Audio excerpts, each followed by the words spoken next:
When my son gave me a scarf and said, "Cover up your old face," I smiled instead of crying. I don't know why I did that. Maybe because mothers get used to hiding their pain. Maybe because love sometimes makes you accept even the cruelest words. It was my 64th birthday that day. The house smelled of vanilla cake and candle wax. There were balloons tied to the chairs, the kind my grandchildren liked. Everything looked perfect from the outside. But inside my heart, something felt different, like the house was the same, but I didn't belong in it anymore. I remember standing near the mirror in the living room, adjusting the scarf he had just handed me. It was pale blue, soft, expensive looking. He said he bought it from a new shop downtown. I ran my fingers over it and smiled, trying to hold on to the moment. But then he laughed, a small, careless laugh, and said, "Now you can cover up your old face, Mum." Everyone laughed, even my daughter-in-law, even the little ones, though they didn't understand why, and I just smiled. Inside, something cracked, quietly, like a thread snapping in the dark. I wasn't always this quiet.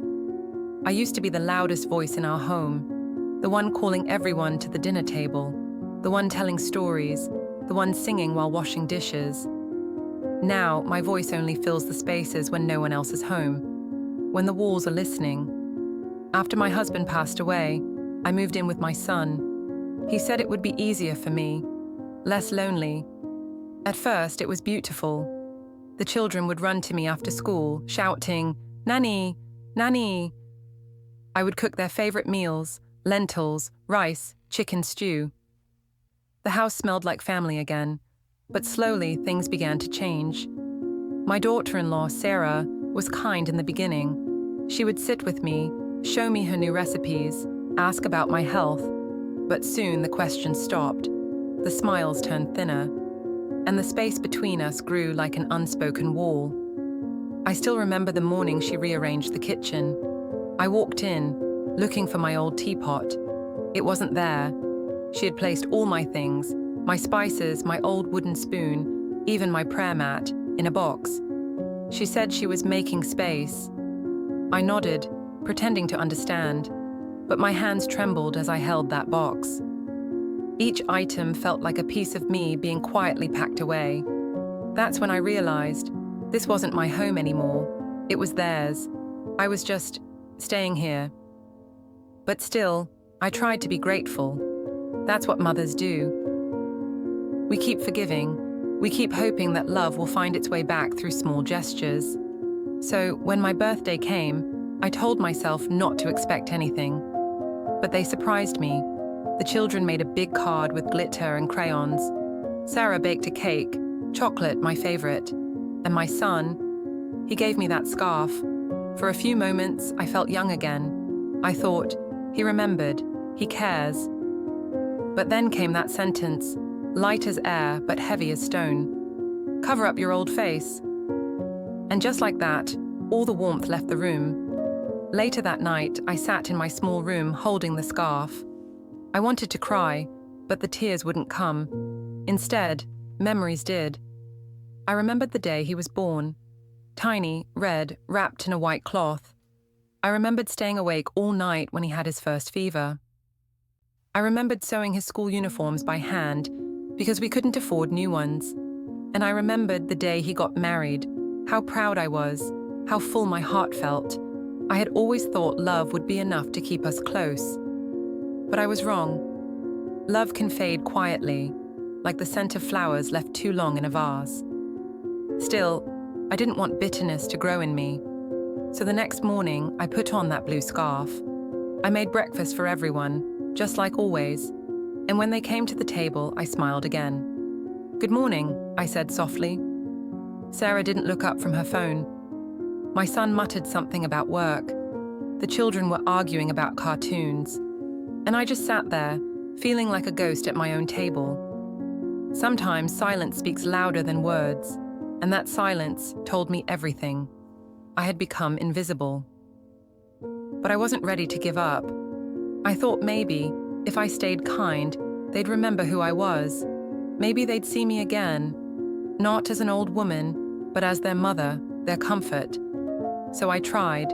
I helped Sarah with chores. I picked up the children from school. I even learned how to use her washing machine, though it beeped at me like I was doing something wrong. And sometimes I would catch my son watching me with tired eyes. Maybe he noticed how my hands shook when I poured tea. Maybe he wanted to say something, but didn't know how. One afternoon, while folding laundry, Sarah said something that stayed with me. She said, "Ami, you should go visit your sister for a few weeks. You'll feel better." Her tone was polite, but her eyes said something else. It wasn't an invitation. It was a request. A gentle way of saying, "Please leave." I nodded again, the way I always did. That night, I packed a small bag. But when I looked at my reflection in the mirror, I paused. The scarf was still around my neck. I touched it, and for the first time, I didn't feel hurt. I just felt tired. The next morning, I was ready to leave, but something unexpected happened. My granddaughter, little Aisha, came running into my room, holding a crayon drawing. She said, "Nani, this is you. You're wearing your blue scarf. You look pretty." Pretty. That small word melted me. I hugged her tightly, and for the first time in weeks I cried. Not because I was sad, but because someone saw me. Later that day, my son came home early. He looked surprised to see my suitcase near the door. "Are you going somewhere, Mum?" he asked. I smiled. "Just to your aunt's." Sarah thought it might be good for me. He hesitated, scratching his head. Then he said, "Yeah, that's probably a good idea." And just like that, he walked away. I stood there for a long time, holding that scarf in my hands again. It was funny, in a sad kind of way. He had no idea how deep those small words had cut me. That evening, before I left, Sarah brought out the cake again. She said the children wanted to sing one more time before I went. Everyone gathered around the table. The candles flickered softly, their light reflecting in everyone's eyes. I took a deep breath, feeling a strange calm settle over me. When they started singing, I smiled, truly smiled, because in that moment, I realized something. They may have forgotten how to love me the way they once did, but I still knew how to love them. That was the beginning of the change, though I didn't know it yet. That night, as I watched the candles melt, I made a promise to myself. I would stop waiting for someone to make me feel seen. I would start seeing myself again. And that, I think, is where my story really begins. When I reached my sister's home, the air felt lighter. Maybe because her house still smelled of old books and jasmine oil. Maybe because here, I could just be myself, not someone walking on eggshells. My sister, Rahana, opened the door with her usual smile. "Finally," she said, "I thought you forgot me." I laughed and hugged her. She felt warm, like home. We spent the evening drinking tea, talking about small things, neighbors, recipes, our knees hurting when it rained. But later that night, when the lights went out and the world turned quiet, she looked at me and asked softly, "What happened, Appa? You look tired, not just in your body, but in your eyes." I stayed silent for a moment. Then I said, "Sometimes love doesn't leave all at once.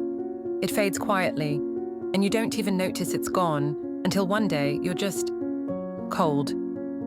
She nodded, her eyes full of understanding. She didn't ask more questions. She didn't have to. That's the thing about sisters. They hear the words you don't say. The next morning, I woke up early. The birds were chirping outside, and sunlight fell across the old carpet.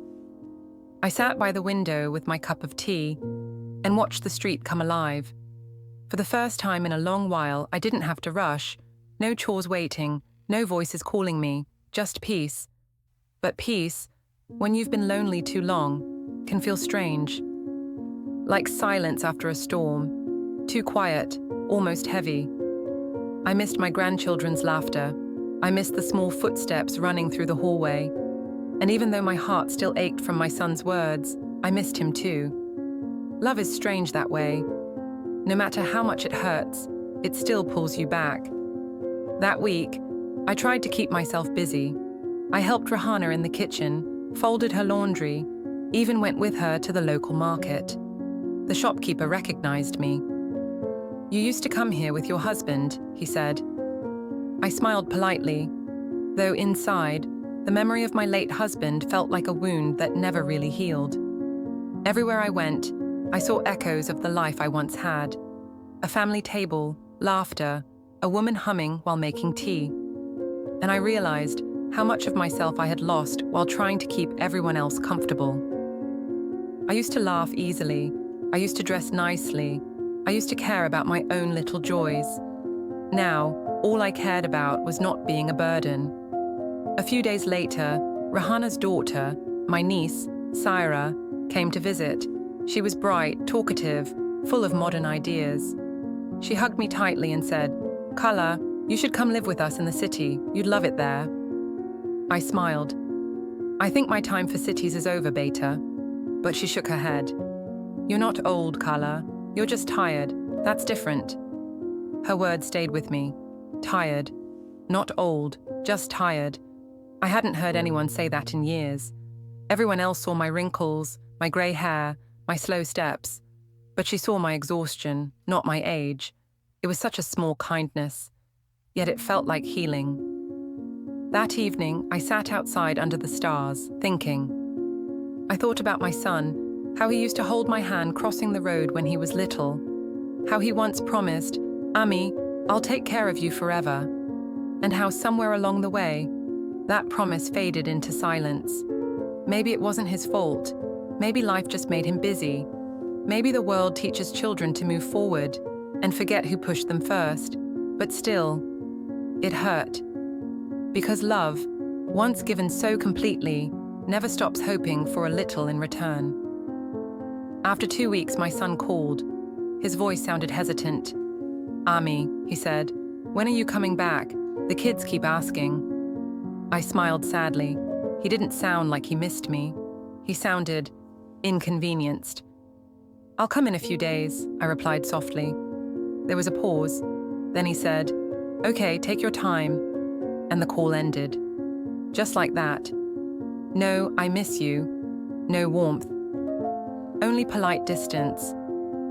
That night, I prayed for him. Not that he would miss me, but that he would be kind. Kind to his children. Kind to his wife. Because even if he couldn't love me the same way anymore, I still wanted him to have peace. That's what mothers do. We keep loving, even when we're no longer loved back the same way. When I returned home a few days later, things were different. The house looked the same, but the energy had changed. Sarah greeted me with a smile, small, practiced, distant. The children hugged me, then went back to their cartoons. My son came out of his room, said, "Welcome back, Ami," and went straight to the living room to watch TV. No one asked how I'd been. No one noticed the quiet sadness in my eyes. I felt like a guest in my own life. The days that followed were quiet. Too quiet. I tried to speak less, afraid that my words might bother someone.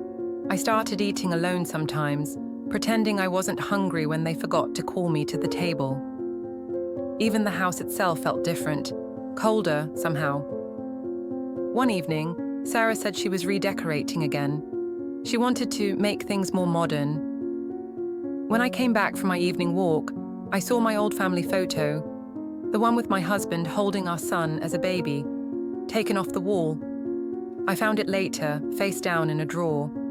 The glass had cracked. I sat on my bed, holding that picture in my hands, and whispered, "You would have known what to do, Ahmed." Because my husband, he had always known how to soften hearts. He could make anyone smile, even in pain. Without him, I felt like half of myself was gone, and no one even noticed the missing part. The following Sunday, something small but painful happened. Sarah invited her friends over for tea. I stayed in my room, not wanting to disturb them. But one of her friends knocked on my door by mistake, thinking it was the bathroom. When I opened it, she looked startled. "Oh, I didn't know you lived here," she said with a polite laugh. Then she turned and left, Something about that moment, the surprise in her voice, the awkwardness, stayed with me. Even her friends didn't know I existed. I was invisible not only inside the house, but outside of it too. That night, as I lay awake, I realized something painful. I had given so much of myself to my family that there was almost nothing left for me. I had forgotten my own laughter, my own dreams, my own life. I was waiting for love in a place that no longer had room for it. And maybe that was my mistake. The next morning, I made a decision, a small one, but it changed everything. I went to the local community center. They had a group for older women, some widows, some living alone, some just looking for company. When I walked in, they welcomed me with warm smiles. One of them, an elderly lady named Farida, held my hand and said, "Welcome, sister. You're among friends now." It had been so long since someone called me sister, so long since I felt like I belonged anywhere. In that room, surrounded by women who carried their own quiet sorrows, I found something unexpected, comfort. They shared stories of children who forgot to call, of lonely nights, of silent dinners. And we laughed together, not because the stories were funny, but because they were familiar. Farida once said, "We all gave everything to our families, but forgot to save a little bit for ourselves. Now it's time to take it back, not in anger, but in peace." Her words stayed in my heart like a gentle echo. I started visiting the center every week. We cooked together, painted, sometimes just talked over tea. It wasn't a big thing, but it filled the empty spaces in my days. It reminded me that my life wasn't over. It was just changing. And slowly, I began to change too. I started wearing my nice clothes again. I tied my blue scarf, not to hide my face, but to feel graceful. I looked in the mirror and smiled, not because I was beautiful, but because I was me again. One afternoon, when my son came home early, he noticed. He said, "You've been going out a lot lately, Ami. Where do you go?" I smiled. "To a place where people drink tea and talk." He looked confused. "Like a club?" I laughed softly. "Something like that." He didn't say much after that, but I could tell he was thinking. Maybe for the first time, he realized I had a life beyond his house. And maybe, just maybe, that made him see me a little differently. That was the start of a quiet shift, a slow turning of hearts that I didn't expect. But before that healing could come, something else had to break. Something that would test everything I had learned about love, pain, and letting go. Because soon, I would face a moment that would change our family forever. A few months passed quietly. The days began to blend into each other. Morning prayers, tea, helping with the children, my visits to the community center. Life had found a rhythm again. Not perfect, not joyful, but peaceful in its own small way. But peace, I've learned, is fragile. It can disappear with just one sentence, one misunderstanding, one careless word. That day began like any other. The sun was warm. The children were at school. Sarah was in the kitchen. I was sitting in the garden, sewing a small tear in my old shawl. My son came home early from work. He looked tired, his face tight with frustration. Something at the office, maybe. I stood up and smiled. "You're home early, Beta. Should I make you tea?" He didn't answer right away. He dropped his bag on the table, rubbed his forehead, and sighed. Then he said, "Ami, can we talk?" His tone was serious. Too serious. I nodded and sat down. He looked at me for a moment and I could see the struggle in his eyes. Then he said quietly, "Sarah feels uncomfortable lately. She says you interfere too much, that the kids listen to you more than her. It's creating problems." I felt my breath catch for a moment. I opened my mouth to speak, but the words wouldn't come. "I'm sorry, Beta," I said finally. "I didn't mean to cause any trouble." He sighed again. "I know, Ami. You don't mean to, but maybe it would be better if you stayed with Kalu and Kalajan for a while, just until things calm down. Just until things calm down." but I knew what that really meant. He didn't look at me when he said it. He was staring at the floor, as if ashamed or afraid to see the hurt in my eyes. I smiled, not because I was okay, but because I didn't know what else to do. "Of course," I said softly, "if that makes things easier." That night, I couldn't sleep. I sat by the window, looking out at the dark garden. The moon was hidden behind clouds, and the house was quiet except for the ticking of the clock. I thought about every moment I had lived here. Every smile, every laugh, every tear. This house had once been filled with warmth, but now it felt like a stranger's home. And I realized maybe it was time to let go. Sometimes love means staying. Sometimes it means leaving, quietly, with dignity. The next morning, I began packing my things. Not much, just a few clothes, my prayer mat, some photos, and the blue scarf. Sarah stood by the door, watching me. She didn't say anything for a long time. Then, in a soft voice, she said, "I didn't mean for things to go this far. I just needed space." I looked at her. She was young, overwhelmed, trying to hold her family together in her own way. And suddenly, I didn't feel angry anymore. Just sad, for both of us. "I understand," I said quietly. "You have your own home to care for. You deserve peace." She nodded, her eyes shining with tears she didn't let fall. When my son came home, everything was ready. He looked uncomfortable, like he wanted to say something, but couldn't find the words. I picked up my bag, smiled and said, "Don't worry, Beta, I'll be fine." He tried to hug me, but it was brief, awkward, like hugging a memory that had already begun to fade. Then, as I was about to step outside, little Aisha came running. "Nani, where are you going?" Her small hands clung to my dress. "I'll come visit you soon, my love," I whispered. She looked at me with those innocent eyes and said, "Will you bring cake again?" I smiled through my tears. "Yes, my darling, I will." Then she hugged me tightly and ran back inside. And that was it, my goodbye. The taxi ride to my sister's house was long and quiet. I watched the city pass by. Tall buildings, busy streets, strangers with their own lives. I wondered how many mothers like me were sitting in taxis that day, leaving behind homes that no longer had room for them. When I arrived, Rahana opened the door, her eyes wide with surprise. "Again?" she said gently. I nodded. This time, for a while. She didn't ask anything else. She just took my bag, led me inside, and made tea. And when she placed the cup in my hands, I realized how long it had been since someone had simply cared for me. Over the next few days, I tried to adjust. I helped Rahana with the house, talked to the neighbors, and kept busy. But every night when I went to bed, I thought about my son. Was he sleeping peacefully? Did he miss me at all? Did the house feel quieter without my presence? Or was it even easier for them now? Those questions haunted me, but I didn't let them steal my peace.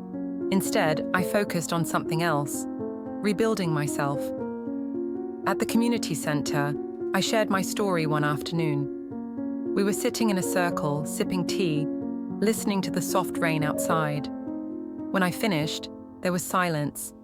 Then Farida reached for my hand and said, "You did what many of us never could. You left before you turned bitter. That's strength, my sister." Her words brought tears to my eyes, because I had never thought of it that way. I'd always seen my leaving as a kind of failure. But maybe it was love too, love for myself. A few weeks later, something unexpected happened.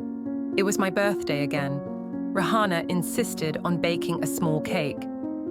Just as we were lighting the candles, there was a knock at the door. When she opened it, my son was standing there. Behind him, Sarah and the children. For a moment, I couldn't move. It felt unreal. The same house, the same faces, but a completely different feeling. My son looked nervous. He stepped forward and said softly, "Ami, can we come in?" I nodded, my hands trembling slightly. They sat down in the living room. The children ran to hug me. Chattering excitedly, Aisha handed me a small gift, a handmade card with a heart drawn in red crayon. It said, "Happy birthday, Nanny. You are my sunshine." My throat tightened. I held her close, breathing in the scent of her hair, that innocent, familiar comfort I had missed so much. Then my son cleared his throat. "Ami," he began, his voice unsteady. "I came to say sorry. For everything. I didn't realize how much I hurt you." The room went silent. Even Sarah looked down, tears glistening in her eyes. I didn't speak right away. I just looked at him, my son, my child, and felt years of love and pain all at once. He continued, "When you left, the house felt empty. The kids kept asking about you. Even Sarah said she missed your help. And I realized we were wrong to take your kindness for granted." Sarah looked up then and said softly, "I'm sorry, Ami. I should have been more patient. I thought I needed space, but what I needed was understanding." For a long moment, no one spoke. Only the ticking of the clock filled the silence. Then, slowly, I smiled, because I knew this was the moment I had been waiting for. Not revenge, not guilt, just truth. I stood up, walked to my son, and placed my hand on his cheek. "You don't need to apologize," I said quietly. "Children grow, and sometimes they forget their mothers are still human. But love always finds its way back." He started crying. My grown son, who hadn't shed a tear in years. And in that moment, all the pain, all the distance, all the misunderstandings melted away. We hugged, really hugged, like we hadn't in years. And I whispered, "I never stopped loving you, Beta. I never will." Later, we all sat together, cutting the cake. Sarah poured tea, Rahana laughed, the children sang loudly and off-key. It was messy and imperfect, but it was real. And when my son handed me my gift, I couldn't help but smile. It was another scarf. But this one was different. Handmade, soft, in my favorite deep maroon color. He said, "I remembered you liked this color." I unfolded it, and on the edge, embroidered in tiny stitches, were the words, "For the woman who taught me love." Tears filled my eyes, not because of guilt or apology, but because I finally felt seen again. That night, after everyone left, I sat by the window again. The moon was bright, the air cool. I wrapped the new scarf around my shoulders and smiled. I wasn't angry anymore. I wasn't waiting for anything. I just felt peaceful, because love had come full circle, quiet, gentle, forgiving. And that, I realized, was all I ever wanted. After that evening, something inside me felt lighter, not because everything was suddenly perfect, but because the silence that once lived between us had finally broken. Words of apology had been spoken, but more than that, hearts had opened. For days after they left, I kept thinking about the moment when my son hugged me and cried. That image stayed with me, his head resting on my shoulder, the same way he did when he was little and scraped his knee. Time may change faces and years may harden us, but love never forgets the way home. 2 weeks later, my son came again. This time he came alone. He brought a small bag of groceries and said he wanted to cook for me. I laughed. "You? Cooking?" He smiled shyly. I watched a video. It didn't look that hard. He made something that looked halfway between a curry and a soup. It was too salty, but I ate every bite. Because sometimes, love tastes like too much salt. Imperfect, but full of effort. As we ate, we talked. Really talked. Not about errands, not about work, but about feelings. He said he'd been under pressure, trying to balance work, bills, and family. He said sometimes he took his stress out on the people he loved most. I listened quietly, my heart softening with every word. "Beta," I said gently, "you don't have to carry everything alone. I raised you strong, but I also raised you to know when to ask for help." He nodded slowly. "I forgot that part, Ami." That evening, we sat on the balcony, watching the sunset. The sky was painted in gold and pink, and for the first time in years, we sat together in silence, not awkward, not distant, just comfortable. When he left, he kissed my forehead and said, "Next week you're coming home for dinner. No arguments." Home. That word sounded different now. It didn't sting anymore. It felt like a promise. When I returned for dinner, everything was warm and inviting. Sarah greeted me with genuine joy this time. She hugged me, helped me take off my shawl and said, "I made your favorite rice pudding." The children ran to me, showing drawings and stories from school. Even the house felt brighter, like the walls were happy too. We all sat at the table together, laughter, small talk, clinking of spoons. It felt like old times, yet new in a better way. There was no heaviness, no unspoken sadness. Halfway through dinner, Sarah looked up and said, "Ami, I want to thank you for everything you do and for forgiving me. I didn't realize how much strength it takes to stay gentle." Her eyes were honest, full of humility. I reached out, touched her hand, and said softly, "Kindness is not weakness, Beta. It's what keeps love alive." She smiled, a real grateful smile. And for the first time, I saw her not as my daughter-in-law, but as another woman trying to balance love, duty, and exhaustion, just as I once did. From that day, something changed between us. She began inviting me into her world, asking my advice, sharing her worries, laughing with me in the kitchen. We found a rhythm, one that wasn't forced. I gave her space when she needed it, and she gave me belonging when I needed that. It wasn't about who was right or wrong anymore. It was about understanding. That's how families heal, not through perfect words, but through small daily acts of care. One morning, while making tea, Sarah asked me, "Ami, do you miss Abu a lot?" I smiled softly. "Every day, but not with pain anymore. Now I remember him with peace." She nodded thoughtfully, then said, "I hope one day I can love with that kind of peace." I looked at her and said, "You already do, my dear. You just don't see it yet." She laughed shyly and handed me a cup of tea. For a moment, I saw myself in her, younger, hopeful, still learning. And I realized life had come full circle again. The children became my little companions. We baked cookies, painted, told stories before bedtime. They started calling my blue scarf Nanny's magic scarf because I wore it during their bedtime stories. Every time they saw it, they'd say, "Nanny, tell us a story." And I would. Stories about kindness, about forgiveness, about how hearts can grow even after being broken. They listened wide-eyed, and I hoped they would remember that love is never weakness. Months passed. The seasons changed. I began to notice the small joys again. The smell of rain, the laughter in the kitchen, the sound of my name said with warmth.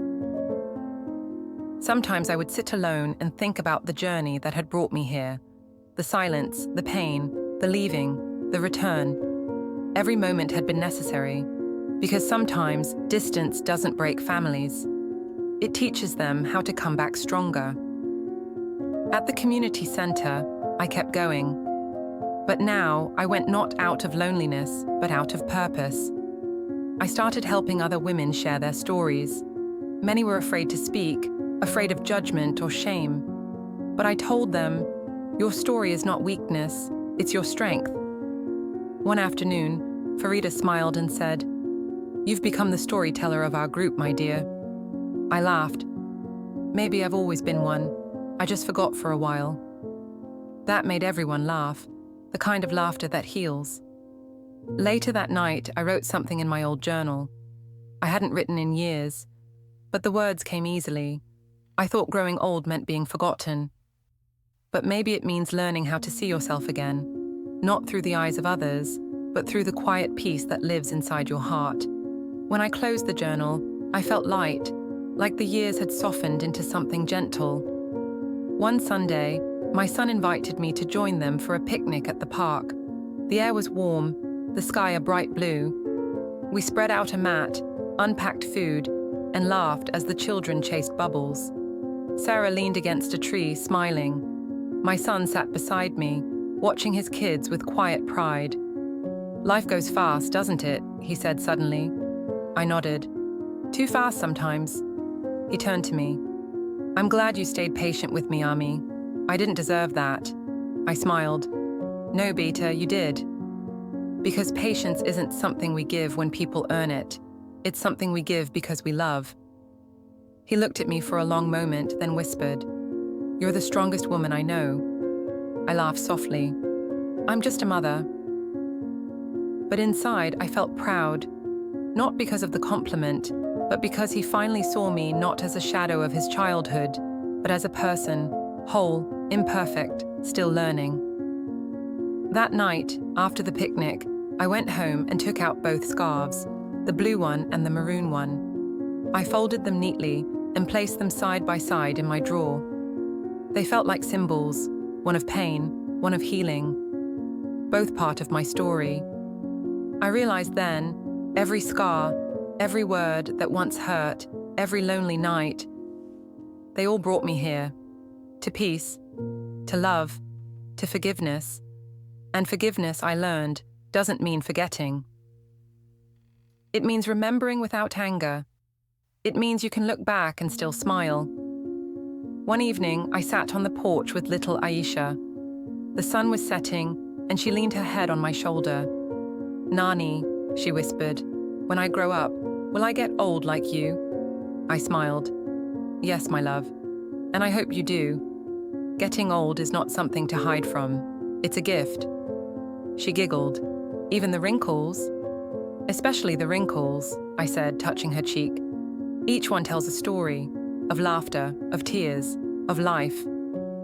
She thought for a moment, then said, "Then I want lots of wrinkles." We both laughed, and I realized, in that small moment, life had healed completely.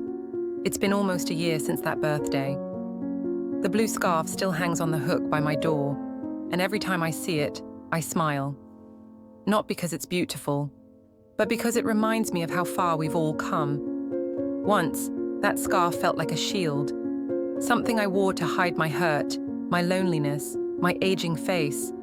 But now, it feels like a memory of strength. I don't wear it to cover pain anymore. I wear it because it's mine, a piece of my story.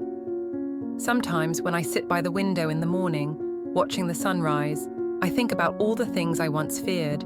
Getting old, being forgotten, losing my place in the family. But life has a gentle way of teaching us that love doesn't vanish. It just changes its shape. It hides in quiet moments, in a child's laughter, in a shared cup of tea, in a whispered apology. And when you finally learn to listen, you realize love never left. It was just waiting for you to see it differently.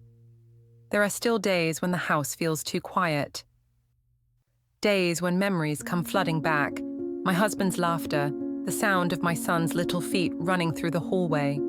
But now, those memories don't hurt. They comfort me, because I know I did my best. And even when I fell short, love found its way back. Sometimes Sarah calls me just to ask how I'm feeling. Sometimes she brings the kids over for dinner. And every time they leave, my house fills with echoes of joy. Tiny handprints on the glass, forgotten crayons on the table, a sense of life that lingers. I no longer chase the idea of being needed. I simply enjoy being present. That, I've learned, is enough. A few nights ago, I was telling little Aisha another bedtime story. She asked, "Nani, why do people hurt the ones they love?" I paused.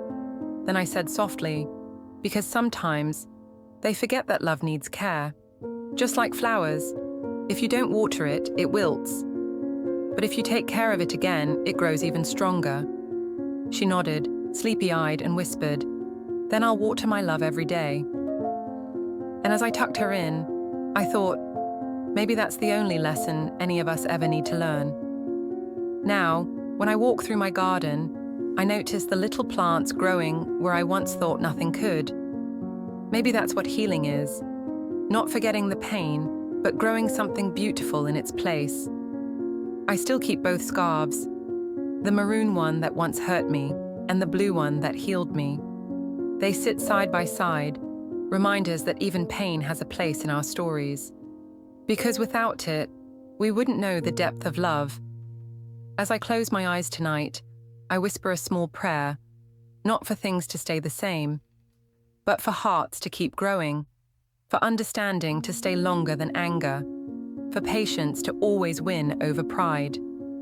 And if anyone ever feels forgotten or unloved, I hope they remember this. You are not alone. Even in the quiet, love is still breathing somewhere around you, waiting for you to see it again. I used to think my story ended the day I was told to cover my old face, but now I know that was just where a new story began. One of forgiveness, one of rediscovering myself, one of finding beauty not in how I looked, but in how I loved. And maybe that's what birthdays are truly about. Not counting years, but counting blessings. Because every year that passes is another chance to love deeper, forgive sooner, and smile more softly. So if you ever feel unseen, or if someone's words make you question your worth, remember my story. Remember the blue scarf, the rain, the cake, and the quiet love that found its way back home. Because no matter how old you are, or how far you've drifted, love, real love, always finds you again. Kindness doesn't make you weak. It makes you brave enough to keep loving, even after being hurt. And that is the truest kind of strength.